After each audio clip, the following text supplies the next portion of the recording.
안녕하세요. 올로버 NFL 김민준. 이재경입니다. 네, 벌써 이제 10주차까지 끝이 났습니다. 이게 글쎄요, 이제 점점 더 이 포스트 시즌이 다가오고 있다라는 느낌이 조금씩 들기 시작하는 것 같아요. 그러니까 플레이오프 레이스에서 약간 이제 멀어진 팀들도 있고, 또 음, 뭐 치열하게 이제 그 순위권 싸움을 하는 팀들이 또 많고, 이제 그러고 있습니다. 네, 이제 그 NFL 홈페이지에서도 그 플레이오프 픽처라고 해가지고 이제 플레이오프를 확정지은 팀들, 뭐 아직 이제 확정지은 팀들은 없지만 이게 확정지은 팀들이라던가 시드 그리고 이제 가능성이 남아 있는 팀들 이런 걸 보여주는 플레이오프 픽처라 해가지고 이제 그 순위표 옆에 같이 결과가 뜨는 음, 그런 창도 생겼고 뭐 이런 걸 봤을 때는 조금씩 이제 이 슈퍼볼이 다가오고 있다라는 그런 느낌이 좀 드는데 음. 어쨌든 이제 10주차 경기들에 대한 리뷰를 시작을 해보도록 하겠습니다. 먼저 이제 터스데이 풋볼 경기였던 캐롤라이나 팬서스와 시카고 베어스의 경기. 글쎄요, 이게 좀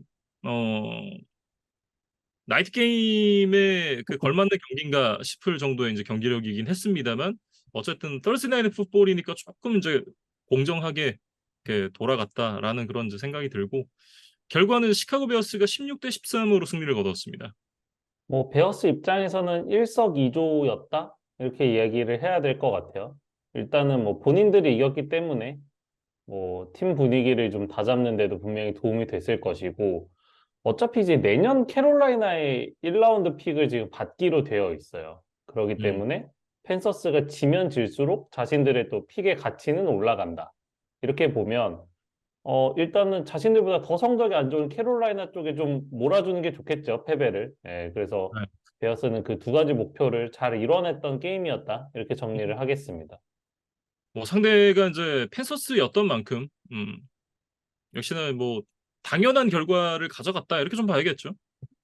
뭐 펜서스가 이제 워낙 지금 좋지가 않기 때문에 뭐 상대적으로 베어스가 이제 승리를 거둘 수 있었다는 생각이고, 음, 뭐 어쨌든 견고하고 좀 안정감 있는 경기 운영은 했다. 이런 정도의 이야기는 해도 괜찮을 것 같아요. 그래서 네. 사실 1쿼터에 상대에게 이제 펀트 리턴 터치다운을 허용하면서 좀 리드를 내주기는 했지만, 결국에는 이 디온타 포어맨의 러싱 터치다운으로 역전을 해냈습니다. 그래서 이날 뭐 포어맨이 80야드에 한 개 터치다운으로 또 좋은 활약을 해줬고, 수비에서는 이날 이제 팀 전체적으로 3개의 색을 기록을 했는데, 뭐 3개 정도 가지고 뭐 왜 얘기를 하냐라고 생각하실 수도 있겠으나, 음, 네, 베어스가 이제 앞서 치렀던 9경기에서 팀 전체의 색의 합계가 10개밖에 되지를 않았다는 점을 감안하면, 네, 이날 좀 뭐 많은 것들을 해냈다 이렇게 좀 얘기를 해야겠죠. 그래서 몬테스 스웨트의 영입 효과가 이제 조금씩 좀 드러나는 것이 아닌가, 네, 그런 좀 희망적인 얘기를 해보겠습니다. 네. 그리고 이제 저스틴 필드 선수가 곧 이제 돌아올 것으로 보인다라는 이제 그런 리포팅이 나오고 있는데 이제 그 저스틴 필드 같은 경우에는 앞서 이제 그 시카고 베어스가 캐롤라이나 팬서스의 1라운드 픽을 받기로 돼 있다 이렇게 이제 말씀해 주셨었잖아요. 근데 그 픽이 지금 현 시점에서는 넘버원 픽이 될 가능성이 굉장히 높은 상황이고 음, 그렇다라고 한다면 이제 그 내년에 그 케이너 윌리엄스가 또 이제 드래프트를 나오는 해기 때문에 베어스가 저스틴 필즈의 모습이 여의치 않다라고 생각하면 저스틴 필즈를 버리고 바로 케일러 윌리엄스로 갈아탈 수도 있는 그런 상황이기 때문에 음, 향후 남은 경기들에서 저스틴 필즈가 자신의 모습을 좀 증명하는 부분이 필요하다. 왜냐면 이게 저스틴 필즈가 그 새로운 바닥에서 시작을 하는 게 아니라 기존까지 쌓아왔던 것들이 그렇게 이제 견고하거나 어떤 좋은 상황은 아니었잖아요. 근데 그런 상황에서 그 자신의 어떤 좋지 않은 이미지를 좋은 이미지로 덮어 씌울 만큼의 활약을 보여주지 않는다라고 하면 사실은 이제 주전 쿼터백 자리 잃을 가능성이 굉장히 높은 거죠. 음. 결국에는 이제 뭐 플레이오프에 대한 아주 신락 같은 뭐 가능성을 잡는 것도 중요한 문제지만, 일단 필즈 개인으로는 자신의 일종의 잡 세큐리티를 위해서 좀 열심히 해야 되는 뭐 과제가 남아 있다. 이렇게 좀 정리를 하면 될 것 같습니다. 음. 그리고 이제 펜서스는 어쨌든 또 1패를 정립을 했습니다. 지면 질수록 베어스만 좋은 일을 시켜주는 그런 효과이기 때문에 사실은 펜서스로서는 어떻게 보면 뭐 좀 더 나은 결과를 위해서 더욱더 싸워야 되는 그런 상황인데 이날 스페셜 팀의 터치다운 제외하고 나면 공격진이 만들어낸 점수는 필드골 2개 단 6점이었습니다. 그 정도로 이제 음, 공격진이 원활하지 않았고 전반적으로 이제 그 상대 진영 40야드 지점 이게 상대 펀트가 좀 미스가 나면서 이제 상대 진영 40야드 지점에서 공격을 시작했는데 이걸 또 필드골로 마무리를 했어야 됐던 부분 그리고 동점 기회를 맞았던 이제 마지막 공격에서 에디 피니에로가 59야드짜리 필드골을 시도할 수밖에 없었던 그런 상황들. 이거는 사실 이제 그만큼 공격진이 전진을 못했다라는 얘기잖아요. 그런 측면에서는 이제 캐롤라이나 공격진이 워낙 좀 많이 아쉬웠다. 좀 이렇게 얘기를 할 수밖에 없는 것 같습니다. 음. 그러니까 에디 피네이로의 커리어를 살펴보면 역대 개인 이제 최장 필드골 성공 기록이 사실 56야드인 선수예요. 근데 이제 이 음, 선수에게 59야드 필드골을 맡길 수밖에 없었다는 것 자체가 일단은 승리 가능성이 많이 낮은 상황이었죠. 그리고 브라이스 영의 이제 부진은 좀 길어지고 있는데 반해서 사실은 뭐 펜서스가 뭐 1라운드 픽도 줬지만 또 DJ 무어를 내줬잖아요. 근데 이제 막상 또 이날 이제 상대 베어스 유니폼을 입고 뛰었던 DJ 무어는 또 이번 시즌 리시빙 야드 전체 탑 10 안에 드는 또 준수한 활약, 아주 사실은 좋은 활약이죠.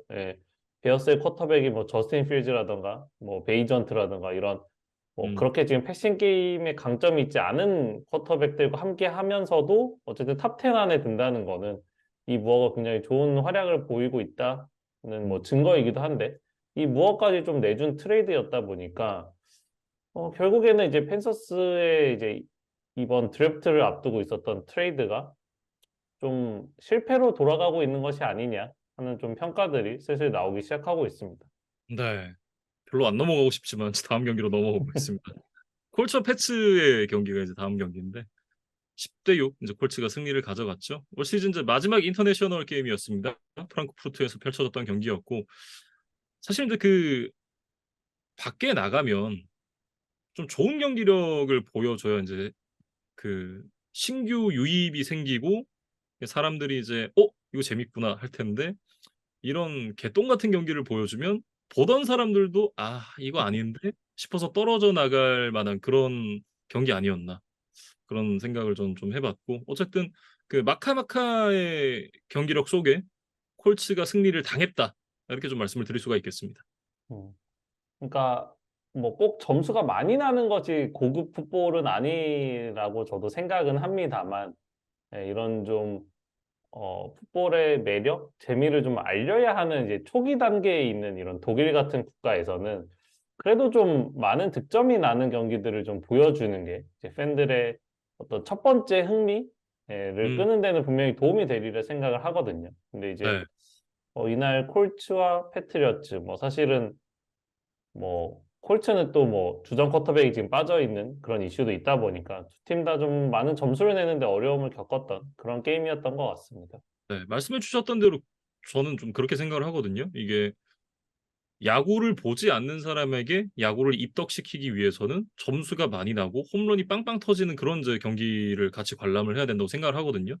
사실 개인적으로는 이제 1대 0으로 끝나는 투수전을 굉장히 좋아하는데 처음 야구를 봤을 때 투수전을 보면 글쎄요 이게 뭐가 재밌는지 알기 어렵거든요. 예, 좀 그런 측면에서는 굉장히 좀 질적으로도 낮았기도 했고 그 흥미를 끌기에는 좀 어려운 경기였다. 좀 이렇게 보여집니다. 어쨌든 이제 콜츠에서는 그 수비진의 다이오 오데잉보 선수가 이날 3개의 색을 기록을 했고 태클 폴로스도 3개를 기록하면서 수비에서 굉장히 좋은 모습을 보여줬고 또 이제 줄리언 블랙몬과 로드니 토마스가 마지막 패트리어츠 2번의 드라이브에서 게임 슬링을 하는 인터셉션을 기록을 하면서 또 경기는 이제 콜츠의 승리로 끝이 나게 됐는데 뭐 공격진을 놓고 봤을 때는 두 팀 모두 이제 공격은 원활하지 않았고 이날 패트리어츠도 뭐 색도 한 번도 기록을 못했을 만큼 뭐 수비가 글쎄요 많은 실점은 하진 않았습니다만 아주 이제 뭐 상대를 압도하는 수비는 아니었다라는 그런 좀 생각이고 어 패트리어츠가 이제 그 앞서 마지막 2번의 드라이브를 인터셉션으로 이제 마무리를 지었다라고 말씀을 드렸었는데 이 두 번의 드라이브는 사실 인터셉션이 안 나와야 되는 그런 상황이었어요. 왜냐하면 맥 존스가 던졌던 인터셉션은 그 앞에 헌터 헨리가 완전히 오픈이 되어 있던 상황이었기 때문에 터치다운까지 연결이 됐어야 되는 상황이었고 이 이후에 이제 맥 존스가 벤치로 앉고 베일리 제피로 교체가 됐는데 제피의 인터셉션이 그 스파이크를 하는 척 페이크를 주고 그 다음에 이제 패스로 이어가는 플레이였기 때문에 베일리 제피에게 굉장히 많은 시간이 주어졌었거든요. 프로그레션을 읽을 수 있는 시간도 굉장히 충분했고 앞에 이제 상대 그 D라인 그리고 이제 라인베커들 프런트 세븐 선수들이 사실 들어오다가 스파이크 하네 하고 멈췄다가 안 하네 하고 다시 들어오는 상황이었기 때문에 베일리 제피에게도 굉장히 충분한 시간이 주어져 있었는데 패스를 던진 곳을 보면 수비가 3명, 그 옆에 이제 한 명 조금 떨어진 선수까지 포함하면 4명이 몰려 있었던 상황이었거든요. 근데 거기다가 패스를 꽂는다? 이거는 글쎄요. 한 장면만 보고 판단을 하기는 조금 어렵지만 베일리 제피가 대체제일 수 있겠다라고 생각하는 사람들에게도 이 클러치 상황에서 베일리 제피에게 그런 기대를 할 수 없겠구나. 적어도. 조금 더 많이 가면 베일리 제피도 사실은 뭐 50보 100보겠구나. 독인 객인이겠구나라고 좀 생각을 하게 하는 그런 드라이브가 아니었나. 그런 플레이였다라고 저는 개인적으로 좀 생각을 하고 있습니다. 음. 그리고 이제 이날 뭐 빌 오브라이언 이제 오펜시브 코디네이터가 이제 맥 존스를 향해서 뭐 좀 소리를 지르고 이제 굉장히 좀 질책을 하는 그런 장면도 좀 중계 중에 잡혔었어요. 음. 이게 뭐라고 해야 되지? 오늘이 이제 수능이었잖아요. 음. 예. 그래서 이제 수능을 이제 저는 이제 재수를 했었으니까 수능을 보고 와서 이제 수능 성적표를 본 엄마가 이제 질책을 하는 약간 고런 느낌으로 빌 오브라이언이 맥 존스에게 이제 엄청 화를 내는 그런 장면을 볼 수 있었거든요. 근데 이런 걸 봤을 때 이제 맥 존스가 페이트리어츠의 주전 쿼터백으로 있을 시간이 정말 얼마 남지 않았다. 어쩌면 이 경기가 마지막이었을 수도 있겠다. 뭐 이런 생각도 좀 들고 그와 동시에 이제 벨리체 경감님의 어떤 그 시간도 거의 인제 끝나가지 않나라는 생각이 좀 들기는 해요. 그 다만 이제 저는 이제 '시즌 중에는 경질이 될 것 같지는 않다.'라는 게 저 개인적인 생각인데 이 부분에 대해서 이제 디 애틀레틱에서 기사를 썼더라고요. 이제 기사가 올라왔길래 이제 저도 나름대로 좀 생각을 정리를 해 봤는데 저는 브레이디가 떠난 이후에 패트리어츠의 몇 시즌 동안이 아스날의 한 2015 년부터 18년 요 정도까지를 보는 느낌이거든요, 개인적으로는. 그 무패 우승을 했던 핵심 선수들이 인제 2000년대 후반에 떠나기 시작하고 그래도 인제 꾸역꾸역 이렇게 4 강은 계속가면서 인제 챔스권을 유지를 하다가 그때 당시에 인제 2012 년부터 시작됐던 프로젝트가 브리티시 코어라고 하는 잉글랜드 유망주 다 개망했죠. 이제 그 선수들이 장기 계약을 맺고 정말 개같이 멸망하던 시기가 딱 그 시기입니다. 2015 년부터 한 18 년. 예. 근데 그 시기 몇 년 동안에 벵거 감독님이 "이제는 그만둬야 된다." 그런 얘기들이 굉장히 많았었어요. 물론 저도 이제 '그만두실 때가 됐다.'라고 생각하는 사람들 중 하나였고 그때 당시에 인제 벵거 감독님이 EPL 유일의 무패 우승, 리그 우승 3 번, FA컵 우승 7 번을 만들어낸 그 팀 역사상 최고의 명장이거든요. 그리고 인제 프리미어리그에서도 지금 역사상 따져 봤을 때 껌영감님 다음 가는 명장들 중에 하나인 건 분명하잖아요. 근데 그렇게 생각을 해 보면 경질을 할 때 하더라도 레전드에 대한 예우는 저는 하는 게 맞다. 그래서 인제 그 아스날에서 인제 2017-18 시즌이 끝나고 나서 벵거 영감님이 인제 지휘봉을 내려놓으셨는데 그때는 약간 상호 합의하에 "그만둔다." 약간 요런 뉘앙스였거든요. 물론 이제 자세한 내막은 저는 알 수 없지만 어쨌든 밖으로 포장이 되는 건 그런 부분이었어요. 그러고 인제 시간이 몇 년이 지나서 올해 인제 올 시즌 앞두고 벵거 감독님의 그 우승 트로피를 들고 있는 동상이 에미레이츠 스타디움에 만들어졌거든요. 근데 그런 부분을 생각을 해 보면 패트리어츠에서 벨리책 감독님이 만들어낸 성과는 물론 인제 지금에 와서 이건 브레이디 빨이다라고 이제 평가절하가 되는 그런 부분들이 많이 있기도 하지만 물론 이제 관점에 따라서는 그게 맞을 수도 있어요. 저는 이제 뭐 그거에 대한 개인적인 판단을 하진 않지만 그렇다고 하더라도 오피셜하게는 우승이 한 번도 없던 프랜차이즈에서 6번의 우승을 만들어낸 감독이잖아요. 그건 변하지 않는 사실이고. 네, 그런 감독을 중간에 경질을 한다? 이거는 글쎄요. 나중에 구단과 감독님과의 관계를 생각해서도 일어나기는 좀 쉽지 않은 일이다. 그래서 그렇게 한다고 해도 지금 현 상황에서 별로 이득을 볼 게 없기도 하고요. 근데 그렇게 생각을 해보면 시즌 중반의 경질은 조금 어렵지 않나. 근데 올 시즌이 끝나고 나서 크래프트 구단주와의 얘기를 통해서 상호 해지 같은 느낌으로 이제 팀을 떠나는 그림은 가능할 수도 있겠다. 저는 뭐 개인적으로 이건 뇌피셜인데 그런 생각을 좀 갖고 있습니다. 음. 그러니까 이제 팀의 역사를 만들었던 사람들과 뭐 영원히 함께 할 수는 없죠. 예, 음, 이게 인간이다 보니까 나이를 네, 먹고 이제 뭐 세월은 이제 변하는 거니까. 근데 이제 어 그런 이제 상징적인 존재들과 이별을 어떻게 하는지가 이제 굉장히 중요하다고 보여집니다. 그런 네, 것들이 뭐 그 개인과의 관계도 그렇지만 뭐 음, 팀의 전체적인 브랜드 가치 또 스토리를 유지하고 역사를 뭐 보존한다는 그런 의미에서도 굉장히 좀 소중하게 이제 처리해야 할 이제 뭐 일이라고 보여지죠. 그래서 말씀하신 대로 뭔가 시즌이 끝난 이후에 뭔가 더 좋은 모양새로 예를 들면 뭐 구단의 뭐 고문으로 남는다던가, 뭐 음, 그런, 아니면 뭐 자녀 연봉을 뭐 지급한다던가, 뭐 여러 가지 형태들로, 조금 아름다운 이별을 언젠가는 좀 해야 되리라 이제 생각이 들고, 일단 뭐 그 전까지는 이제 각자의 자리에서 좀 최선을 다해야 될 것 같습니다. 음. 그래서 버거슨 영감님의 은퇴가 더욱더 이제 레전드가 아닌가. 마지막 우승을 하고 또 은퇴를 하셨으니까. 음. 참 그런 모습이 가장 이상적인데 사실 이제 그렇게 되기가 쉽지 않기 때문에 음. 또 퍼거슨 영감님이 역대 최고의 축구 감독으로 꼽히는 게 아닌가 그런 생각을 좀 해보고요. 어쨌든 이제 그 패트리어츠가 다음 주에 바이위크를 맞습니다. 이제 공교롭게도 바이위크를 앞두고 맥 존스가 벤치에 앉았기 때문에 2주면 사실은 이제 주전 쿼터백의 변화를 주고 좀 스킴의 변화를 주는 게 가능한 시간이다. 그래서 저희가 그 바이위크를 어떻게 보내는가 굉장히 중요하다 이런 얘기를 많이 하잖아요.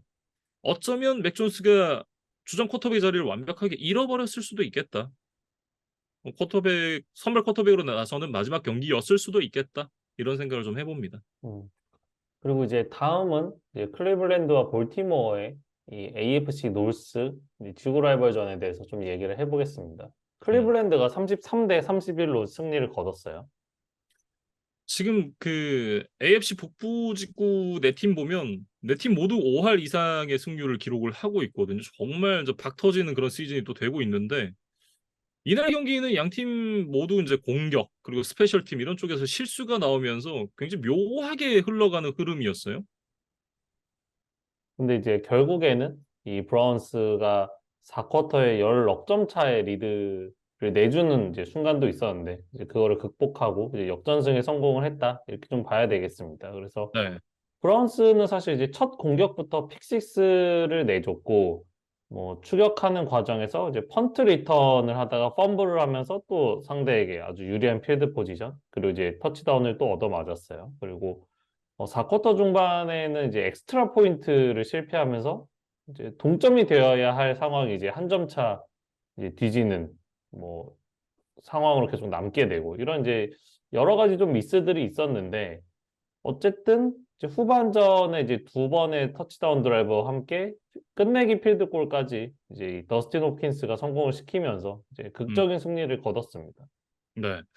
그리고 이제 그 제롬 포드 선수가 시즌 두 번째 100 플러스 러싱 야드를 날 기록을 했고 수비에서는 이제 마일스 게러 선수가 또 1.5개 색을 기록하면서 이름값을 충분히 해줬던 경기였습니다. 음. 그리고 그렉 뉴섬 선수가 결정적인 홀딩 페널티를 픽식스로 또 풀어내면서 결자 해지를 하는 그런 모습도 보여줬었고 뭐 여러모로 이제 내용적인 측면에서는 좋았던 부분들이 많긴 했었습니다만 경기 끝난 이후에 이제 디션 왓슨 선수의 그 수술 소식이 나왔습니다. 오른쪽 어깨 수술을 이제 받기로 결정을 했다고 하면서 시즌 아웃이 됐어요. 음, 결국에는 이제 뭔가 의학적인 소견이 없는데 계속 좀 불편함을 느끼면서 이제 몇 주간 또 결장을 하기도 했었던 이제 그런 드션 왓슨이었는데 결국에는 좀 뭐 이상이 발견이 된 것 같습니다. 예, 그러면서 뭐 구단과 왓슨이 이제 수술을 하기로 결정을 했고 뭐 내년 시즌 개막전에는 뭐 완벽하게 나설 수 있을 것이다라는 뭐 전망이 나오고 있지만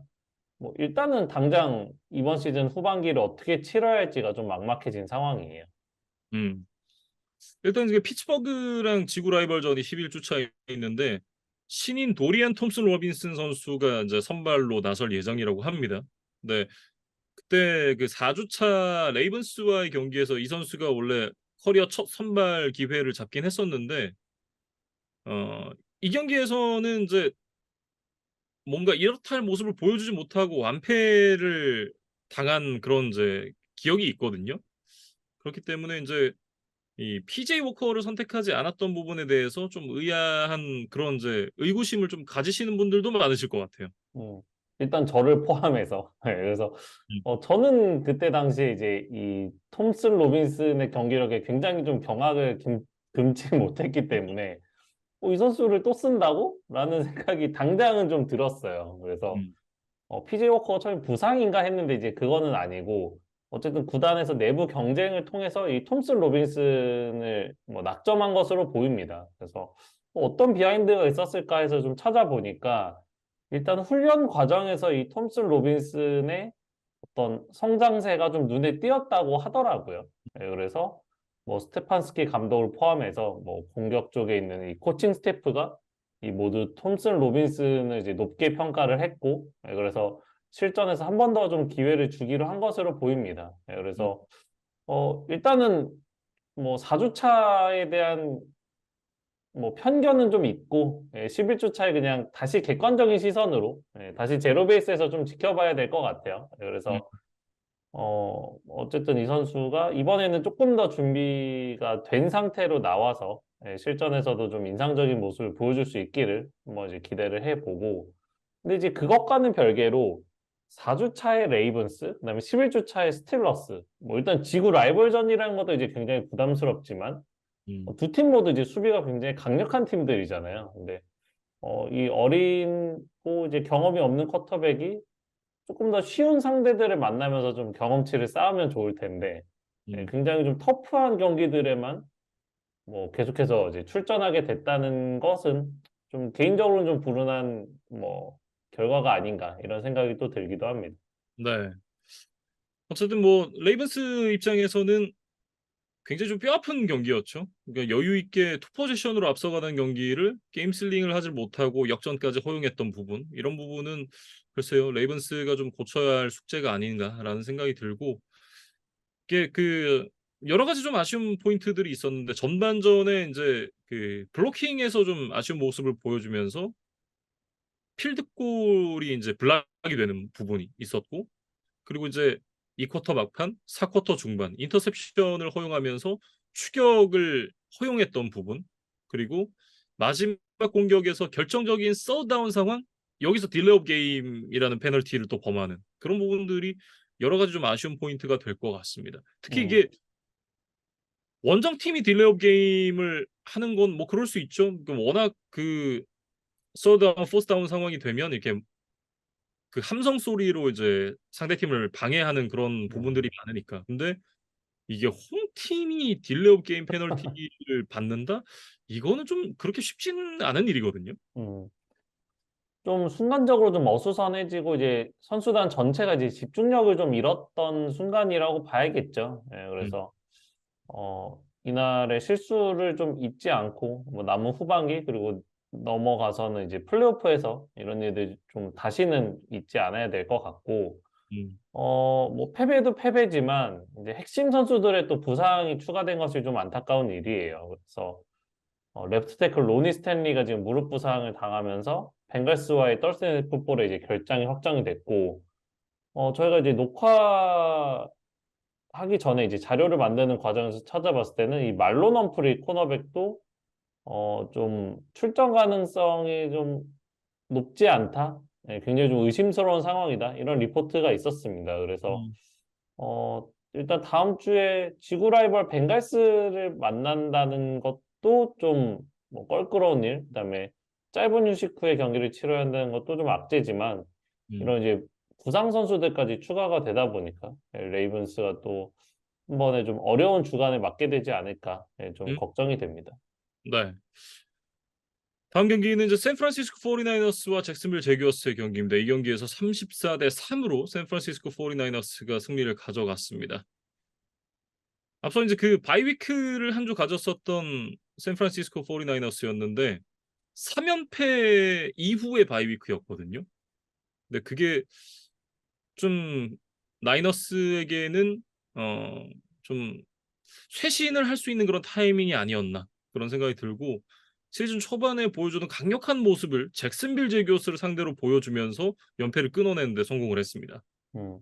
뭐 최종 스코어에서 알 수 있듯이 뭐 공수 양면에서 모두 압도했던 그런 게임이라고 봐야 될 것 같고 사실 저희가 이제 카일 셰너한 감독의 이제 창의적인 러싱 스킴에 대해서 뭐 여러 번 칭찬을 했던 바 있기는 했지만 지나치게 좀 러싱 공격의 비중을 높이는 것이 상대에게 좀 간파를 당하면서 좀 연패 기간에 어려움을 겪기도 했었어요. 네, 그래서 이날은 좀 패싱 게임의 비중을 높이면서 좀 공격 패턴을 바꿨다. 근데 이것이 결과적으로 잘 통하면서 러싱까지도 같이 살아나는 그런 결과로 나타났던 것 같습니다. 그래서 사실 잭슨빌이 이번 시즌에 그 러싱 디펜스에서 굉장히 좋은 모습을 보여주고 있었어요. 뭐 경기당 한 80야드 정도밖에 허용하지 않고 뭐 이게 야드도 야드인데 일단 러싱 시도당 얼마나 허용하는지가 또 중요하잖아요. 근데 이 음, 부분에서도 4야드가 채 되지 않는 이제 굉장히 좀 짠물 수비를 보여주고 있었거든요.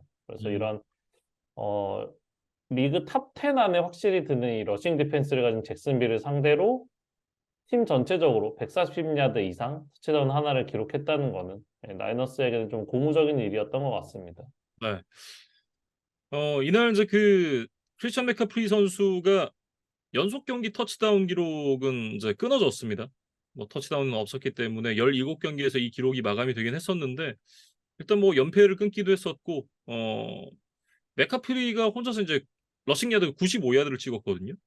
거기 팀 전체적으로 이제 144야드 하나의 터치다운을 기록했었던 러싱이었는데 이게 잭슨빌이 사실은 러싱 디펜스가 좋은 팀입니다. 물론 잭슨빌을 상대로 이런 퍼포먼스를 했다는 게 의미가 있을 것 같고 특히나 올 시즌에 잭슨빌이 또 그 AFC 남부지구 선두를 달리고 있을 정도로 좋은 퍼포먼스를 보여주는 팀이기 때문에 이건 더욱더 의미가 있다라는 생각이 들고요. 브록 포디 선수 역시도 이제 3연패 기간 동안 턴오버를 6개나 내주는 그런 이제 좋지 않은 모습이었었는데 이날은 턴오버 없이 70%가 넘는 패스 성공률 그리고 3개 터치다운 패스를 기록하면서 우리가 알고 있던 브록 포디의 모습으로 돌아왔습니다. 그리고 뭐 조지 키틀이라던가 뭐 돌아온 디보 세뮤얼, 트렌트 윌리엄스 이런 선수들까지 뭐 나이너스 이제 스타 플레이어들이 워낙 많은데 다들 자기 역할들을 잘 해주면서 일단 팀 분위기를 바꿔내는 데 성공을 했습니다. 예. 수비 쪽에서는 이제 체이스 영 선수가 영입된 이후에 나이너스 데뷔전을 치렀는데 와 진짜 잘 데리고 왔다라는 생각이 드는 그런 데뷔전이었어요. 음. 그러니까 뭐 기록적으로도 이제 0.5개의 색, 그다음에 이제 두 번의 쿼터백 히트를 기록을 하면서 앞으로의 경기들을 좀 기대케 하는 이제 그런 퍼포먼스였다고 좀 말씀을 드리고 싶고, 저희가 이제 오하이오 스테이트에서 같이 생활을 했었던 닉 보사와의 뭐 시너지가 어떨 것이냐에 대해서 또 주목을 했었는데, 뭐 공교롭게도 이제 두 선수가 함께 그 색을 나눠 가지면서 이제 펌블을 유도하는 장면이 있었거든요. 이게 굉장히 좀 상징적인 장면이다. 예. 예를 들면 사진으로 이게 잘 찍혔다면, 이게 좀 오래도록 좀 가치 있게 남게 되지 않을까라는 생각이 들 정도로, 두 선수가 뭐 합작해서 아주 멋진 장면을 하나 만들어줬고, 체스 형이 앞으로 얼마나 이제 나이너스에서 좋은 활약을 펼칠지는 아직 알기는 좀 어렵습니다. 근데 만약에 이제 워싱턴 그 초기 시절의 퍼포먼스에 좀 근접한 모습으로 돌아갈 수 있다면 지금 나이너스의 뎁스 차트를 보면 체이스 영, 에릭 암스테드, 제이본 하그레이브, 닉 보사로 지금 D라인이 구성이 되어 있거든요. 음, 그러니까 이 중에 보통 한 명, 두 명 정도만 있어도 참 D라인이 강력한 팀입니다라고 이제 이야기를 드릴 정도의 아주 쟁쟁한 선수들인데 이게 지금 네 명이나 모여 있다라고 음. 한다면 뭐 판타스틱 4라는 말이 가장 먼저 생각이 나죠. 예, 그래서 뭐 워싱턴 시절에도 뭐 아주 좋은 디펜시브 라인맨들이 많이 있었지만 이 나이너스는 또 한 단계 그거보다 더 높은 클래스를 가진 선수들이 또 여럿 있다라는 생각이 또 들기도 합니다. 뭐 향후 남은 경기들에서 이제 그런 모습을 저희가 좀 확인을 해볼 수 있겠죠. 음. 그리고 잭슨빌은 이날 경기 전까지 이제 5연승을 질주하고 있었는데 이날 정말 말도 안 되는 대패를 당하면서 분위기가 좀 많이 꺾였습니다. 경기가 끝난 이후에 이제 트레버 로렌스가 인터뷰에서 그런 얘기를 했어요. 자신의 커리어 최악의 경기들 중 하나였다. 뭐 이런 얘기를 했었고 이날 그 로렌스가 185 패싱 야드에 인터셉션 2개, 펌블 턴오버 하나. 거기다가 이제 크리스찬 커크 선수도 이제 펌블 턴오버가 하나가 나오면서 이날 4개의 턴오버를 내줬던 잭슨빌 제규어스였고 이게 뭐 어떻게 보면 나이너스의 수비진이 상대니까 뭐 그럴 수도 있겠다라는 생각이 들긴 합니다만 아 그렇다고 하더라도 나름 이제 AFC 남부지구 선두를 달리고 있는 팀인데 이 정도로 털릴 일인가? 이게 이제 그 저희가 농어촌 지구라고 얘기하는 그런 지구와 정말 강력한 경쟁을 하고 있는 지구 간의 격차를 보여주는 건가? 이런 생각을 좀 하게 만드는 경기였습니다. 음, 그래서 지금 로렌스가 사실은 공을 굉장히 빠르게 처리하는 지금 쿼터백 중에 한 명이에요.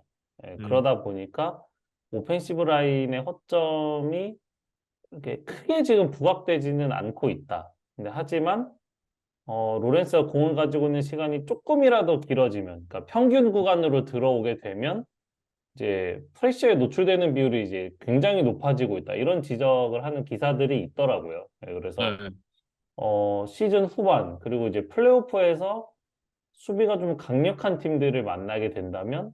로렌스가 공을 빠르게 뿌리지 못하게 될 수도 있잖아요. 근데 이제 네. 그랬을 때 이 오펜시브 라인의 허점이 부각되면서 잭슨빌이 좀 무너질 수도 있다. 이런 좀 경고 사인들이 좀 들어오고 있는 것 같습니다. 네.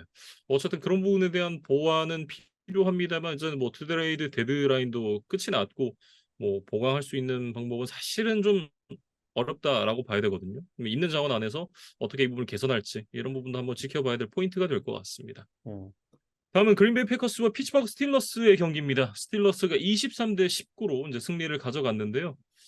패커스가 이제 모처럼 연패를 끊어내긴 했습니다만 뭐 이날 경기에서 또 패배를 하면서 플레이오프 진출 희망이 또 한풀 꺾이는 그런 경기가 되고 말았습니다. 그러니까 최근 6경기에서 지금 1승 5패밖에 되지를 않아요. 그래서 뭐 에런 로저스 시절에 이제 패커스를 응원하셨던 분들께는 굉장히 좀 낯선 성적이라는 생각이 들고 음, 남은 경기 수, 그다음에 이제 남은 대진들을 뭐 찬찬히 살펴보면 최종 성적에서 결국 5할을 넘기기가 좀 어려울 것으로 보입니다. 근데 이제 음, 그렇다고 한다면 플레이오프 진출 가능성도 이제 거의 옅어져 가고 있다. 이렇게 좀 봐도 되겠죠. 네. 뭐 이날 이제 4쿼터 막판 이제 두 번의 드라이브에서 터치다운을 노리다가 연속으로 인터셉션을 당했던 게 좀 결정적인 페인이었다. 뭐 이렇게 좀 얘기를 해야 될 것 같은데 사실은 근데 이 인터셉션을 당한 이유를 좀 이제 역으로 이제 좀 짚어가 보면 이게 초반에 엑스트라 포인트가 블락을 당했거든요. 그러니까 그러다 보니까 스코어가 23대 19가 될 수밖에 없었고 그 넉 점 차와 석점 차는 굉장히 다르잖아요. 근데 필드 골로 해결할 수 있는 그런 이제 점수 차 아니면 반드시 터치다운이 필요한 점수 차. 근데 이제 넉 점이 됐기 때문에 그린베이 패커스는 반드시 터치다운을 좀 해야 되는 상황이었고 이제 결국은 이제 그런 부담감이 패배로 이어지지 않았나 이렇게도 좀 보여집니다. 음, 그리고 이제 수비 쪽 이야기를 좀 해보면 사실 이제 패커스 팬들은 이 디펜시브 코디네이터 조 베리에 대한 좀 불신이 시즌 전부터 좀 있었더라고요. 네, 음, 그래서 좀 교체를 해야 되는 것이 아니냐 하는 이제 여론들도 있었지만 이 맷 라플러 감독은 일단은 이 조베리에 대한 신뢰를 거두지 않고 이번 시즌에도 이제 유임을 한 채로 이제 함께 하고 있습니다. 근데 네, 패커스가 뭐 패싱 디펜스 쪽에서는 좀 뭐 준수한 모습을 보이고 있지만 이 러싱 디펜스에서 좀 심각한 문제를 드러내면서 이 러싱이 강한 팀들을 만났을 때 굉장히 좀 고전하는 그런 양상들이 좀 이어지고 있는 것 같아요. 그래서 네, 지금 패커스의 러싱 디펜스 지표가 지금 리그 27위밖에 되지를 않습니다. 음, 그리고 뭐 이날도 뭐 상대에게 뭐 많은 러싱 야드를 내줬을 뿐만 아니라 뭐 한 장면만 좀 짚어보면 이 자기 진영 4야드 지점에서 이제 퍼스트 앤 골 이제 수비 상황이었거든요. 그러면은 아직 이제 퍼스트 다운이니까 이제 상대 공격팀은 안전한 러싱 공격을 더 해올 가능성이 높다고 봐야겠죠. 남은 거리도 굉장히 짧고 그리고 피츠버그의 이제 주 공격 무기가 이제 패싱보다는 러싱이라는 점을 감안하면 실제로 러싱 공격을 시도할 가능성이 더 높아진다고 보는 게 좀 합리적인 추측인 것 같습니다. 근데 음, 그런 것들을 염두에 둔다면 일단은 뭐 러싱 공격도 뭐 여러 가지 형태가 있지만 일단은 그 박스를 좀 이렇게 단단하게 많은 선수들을 배치해서 채우는 게 일단은 좀 기본이잖아요. 근데 이 플레이를 보면 가운데 그냥 두 명밖에 두질 않고 대부분 뭐 2선, 3선에 좀 주로 배치를 했다가 결국 나지 해리스에게 이제 필드 중앙이 뚫리면서 손쉽게 좀 터치다운을 내주는 그런 장면이 나왔거든요. 그래서 음, 글쎄요, 이거는 뭐 결과도 결과지만 좀 과정이 납득이 되지 않는 음, 플레이였다. 예, 이런 지적들이 좀 있는 것 같습니다. 네. 이게 좀 저는 패커스의 운영진들, 그러니까 보드진들도 마찬가지고 그 프런트, 코칭 스태프 다 좀 생각을 해야 되는 부분이 에런 로저스가 이제 없어요. 물론 이제 말년에 에런 로저스가 뭐 그렇게 좋은 쿼터백이었느냐? 특히 마지막 시즌은 사실은 좀 아니다라는 그런 얘기들이 많았지만 어쨌든 그래도 그때 당시에 패커스는 로저스 해줘 하면 로저스가 해주는 팀이었단 말이죠. 물론 못 해줄 때가 마지막 시즌엔 좀 더 많았던 것 같지만 어쨌든 이제 로저스에게 좀 기댈 수 있는 팀이었었는데 그린베이는 그런 팀이 아닙니다. 이제 로저스가 없으니까. 근데 그렇게 생각을 해보면 패커스는 뭐 일단 수비가 기본적으로 중심을 좀 잡아줘야 되고 공격이 1인분을 해줘야 좀 승리를 거둘 수 있는 그런 팀인데 이게 엘리트 쿼터백을 연달아 두 명을 긴 기간 동안 가졌었던 그 폐해라고 해야 될까요? 그런 생각이 들 정도로 너무 좀 이렇게 아니라는 생각을 갖고 있는 것이 아닌가 싶은 그런 생각도 좀 해봅니다. 음. 그리고 이제 피츠버그 얘기로 넘어가 보면 사실 저희가 이제 맷 캐나다 오펜시브 코디네이터가 좀 많은 비판에 시달리고 있다. 예, 이런 얘기들을 종종 드렸던 것 같아요.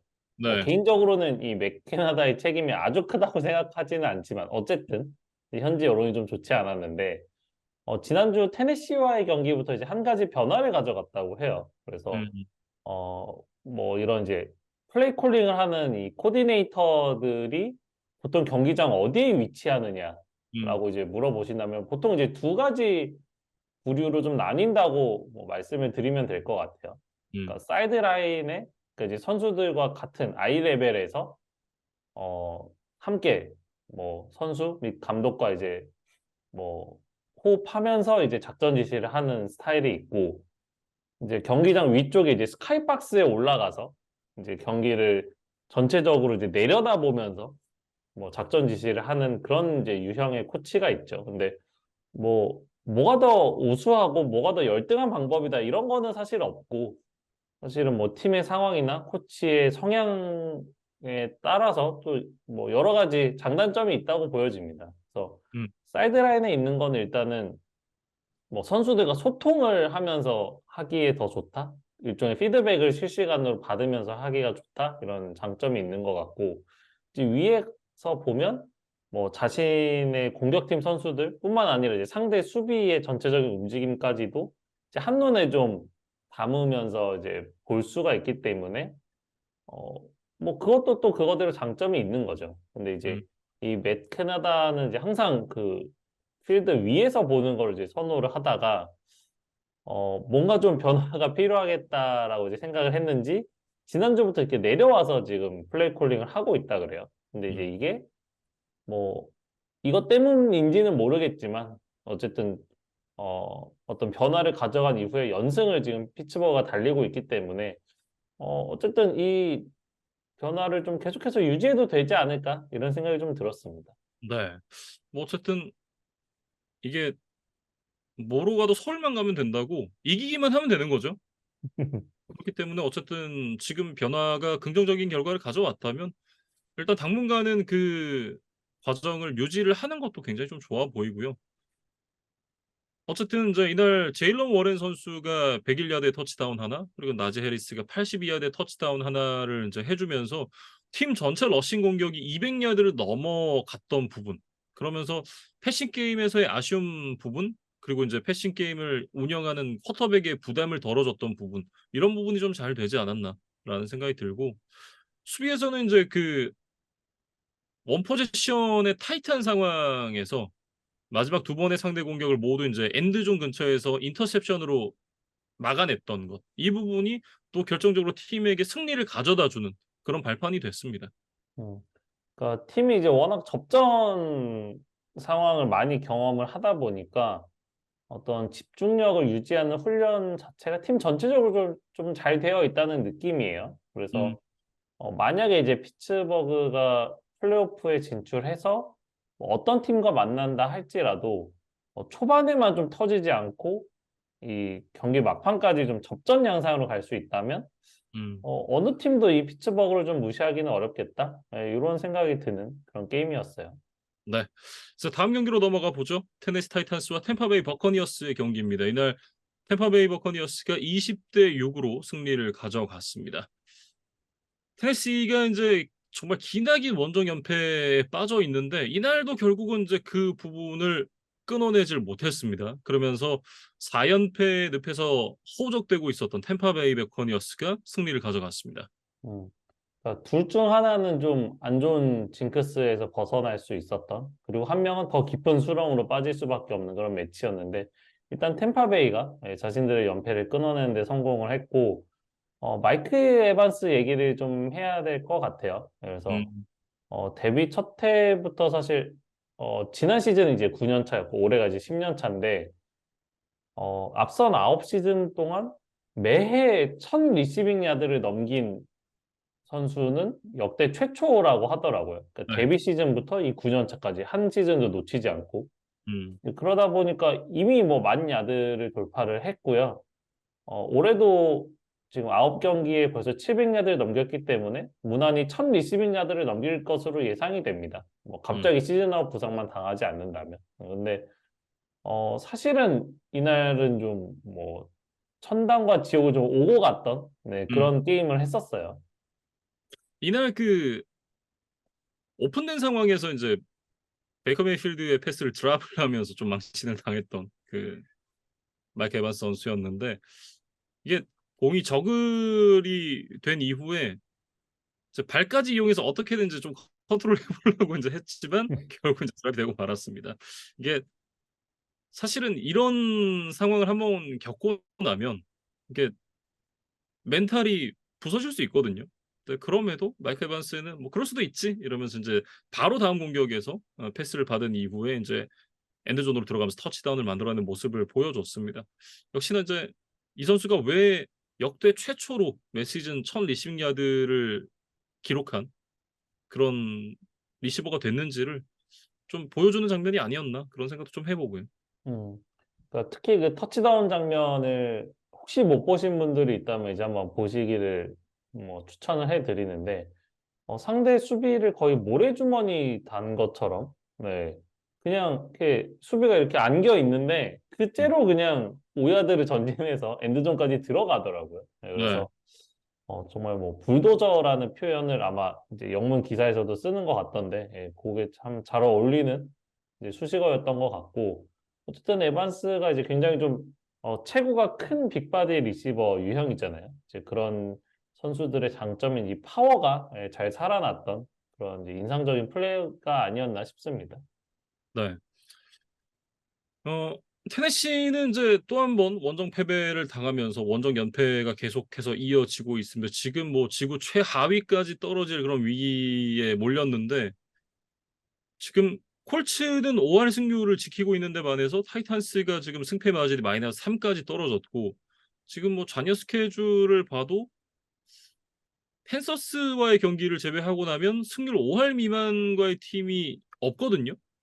뭐 나중에 이제 뭐 만나게 되는 시점에서는 어떨지 모르겠습니다만 지금 현 시점에서는 승률 5할이 안 되는 팀과의 경기는 남아있질 않습니다. 물론 이제 뭐 지구 라이벌 팀과의 경기가 아직 5경기나 남아 있기 때문에 뭐 그 경기들에서 만약에 좋은 성적을 낼 수 있다면 뭐 나는 승리를 추구하고 상대에게는 이제 패배를 안겨줄 수 있기 때문에 음, 뭐 두 걸음씩 이제 추격을 할 수는 있겠죠. 근데 뭐 이날 뭐 이번 주에 이제 크게 패했다고는 하지만 잭슨빌이라던가 음, 뭐 최근에 아주 상승세가 물이 오른 휴스턴 뭐 이런 팀들과 지금 두 경기씩을 남겨두고 있는 것 같은데 이들에게 얼마나 많은 승리를 거둘 수 있을까? 현재로서는 그렇게 긍정적인 이야기를 좀 드리기는 어려운 것 같습니다. 네. 레빗 선수가 이날 이제 세 번째 선발 출장이었는데 데뷔전에서는 굉장히 인상적인 모습을 보여줬었는데 지금 뭐 두 번째 경기, 세 번째 경기 가면 갈수록 상대에게 좀 파악을 당하고 있고 읽히고 있다. 좀 분석을 많이 당했다라는 느낌이고 그러면서 지금 패스 성공률도 첫 경기 65%에서 두 번째 경기 56% 그리고 이번 경기에서는 50%가 되진 49%를 기록을 했었거든요. 음, 그리고 인제 득점도 보면 기존에 데뷔전 28득점에서 16득점 그리고 이 경기에서는 6득점으로 이제 마무리가 됐으니까 점점 더 뭐 지표라든지 내용이라든지 이런 부분들이 다 안 좋아지고 있다라는 게 가장 큰 문제가 아닐까 싶습니다. 음. 그러니까 물론 뭐 표본이 아직 적기는 합니다. 그런데 이 앞자리가 계속 뚝뚝 떨어진다는 거는 사실은 뭐 굉장히 좋지 않은 사인이라고 봐야겠죠. 그리고 음음. 뭐 레비스의 문제 뭐 부진과는 이제 또 별개로 이제 한 가지 또 지적하고 싶은 게 있는데 이 마이크 브레이블 감독이 지금 팀 오펜스에 대해서 얼마나 신뢰를 하고 있는가 음. 라는 이제 의문이 좀 드는 뭐 플레이 콜링 의사결정들이 좀 많이 보이는 것 같아요. 그래서 한 가지 상황에 대해서 좀 설명을 해 보자면 3대 17로 뒤지고 있던 4쿼터 초반 상대 진영 9야드 지점에서 이제 포스 앤 골 상황이었거든요. 음. 뭐 한 번에 이제 스냅에서 9야드 그다음에 이제 상대 엔드존 부근에서 이제 전진을 해야 되니까 물론 뭐 가능성이 아주 높은 뭐 플레이라고 말씀은 못 드리겠습니다. 그리고 이제 쿼터백도 이윌 레비스라는 이제 신인이기 때문에 뭐 성공 확률이 그렇게 높은 상황은 아니지만 그래도 이기고 싶다면 그러니까 지금 지고 있으니까 전 음. 지고 있는 팀은 조금 더 도전적인 도박수, 승부수를 던져서 좀 변수를 만들어내는 게 그나마 승리 확률을 조금이라도 높이는 길이라고 늘 생각을 하거든요. 그렇죠.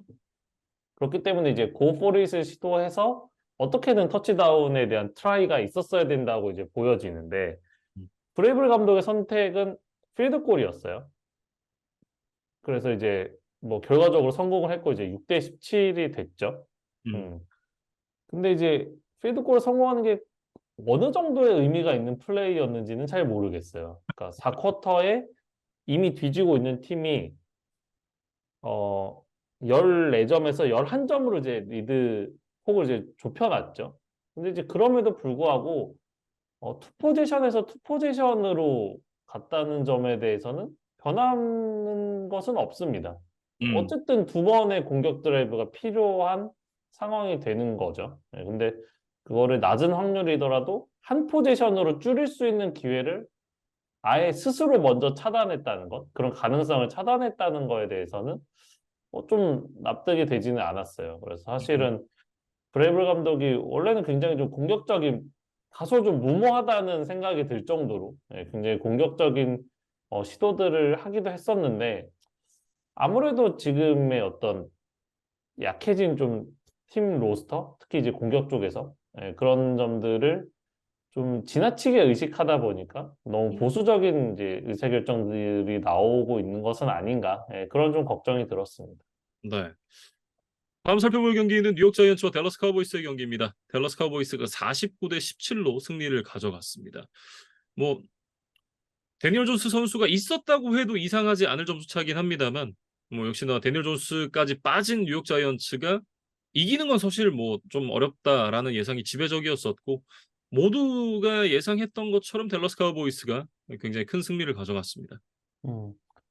댈러스도 이 사실을 잘 알고 있었던 것 같아요. 그러니까 음, 우리가 뭐 한두 번 좀 미스를 하더라도 뭐 이날 승리를 가져가는 데는 큰 어려움은 없을 것이다. 음, 그래서 첫 공격부터 이제 골라인 근처에서 굉장히 과감한 고포를 시도를 하더라고요. 사실 음. 필드골로 선취점을 내는데 만족해도 충분한 상황이었음에도 불구하고. 근데 이제 거기서 결과적으로 실패를 했지만 뭐 크게 뭐 그거를 염두에 두는 것 같지는 않았어요. 그리고 어쨌든 상대 진영 근처에서 뭐 공격권을 내주게 되면 상대가 많은 야드를 또 전진을 해야 되는 또 부담을 어쨌든 안겨주는 건 맞잖아요.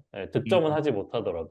그 부분을 잘 이용을 한 것 같습니다. 그래서 결국에는 이 드비토를 앞세운 이제 자이언츠가 많은 야드를 전진하지 못했고 이제 몇 번의 펀트가 오고 가는 과정에서 결국 댈러스가 다시 유리한 필드 포지션에서 공격을 시작할 수 있었거든요.